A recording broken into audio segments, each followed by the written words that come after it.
പ്രിയപ്പെട്ടവരെ നമസ്കാരം. കഴിഞ്ഞ ദിവസം ഞാൻ ഫുട്ടേജ് എന്ന സിനിമയുടെ പ്രിവ്യൂ കണ്ടുകൊണ്ടിരിക്കുമ്പോഴാണ് ഹേമ കമ്മീഷൻ റിപ്പോർട്ട് ഇറങ്ങിയത്.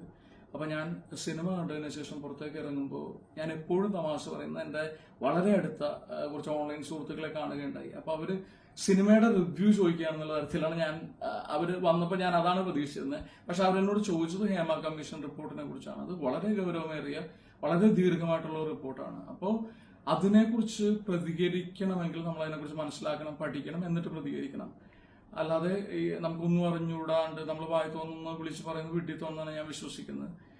അപ്പൊ ഞാൻ അവരോട് പറഞ്ഞ കാര്യങ്ങളിൽ ഒരു ഭാഗമാണ് ഇപ്പോൾ നിങ്ങളെല്ലാവരും കണ്ടുകൊണ്ടിരിക്കുന്നത്. അപ്പോൾ പക്ഷെ ഞാനും അത് വീണ്ടും കണ്ടു കഴിഞ്ഞപ്പോൾ ഹേമ കമ്മീഷൻ റിപ്പോർട്ട് പോലെയുള്ള അത്ര ഗൗരവമേറിയ ഒരു റിപ്പോർട്ടിനോട് പ്രതികരിക്കേണ്ട ഒരു രീതിയിലല്ലായിരുന്നു എൻ്റെ ശരീരഭാഷ എന്ന് എനിക്കും തോന്നി. അപ്പൊ അത് കുറച്ച് സുഹൃത്തുക്കളെ അത് വേദനിപ്പിച്ചു.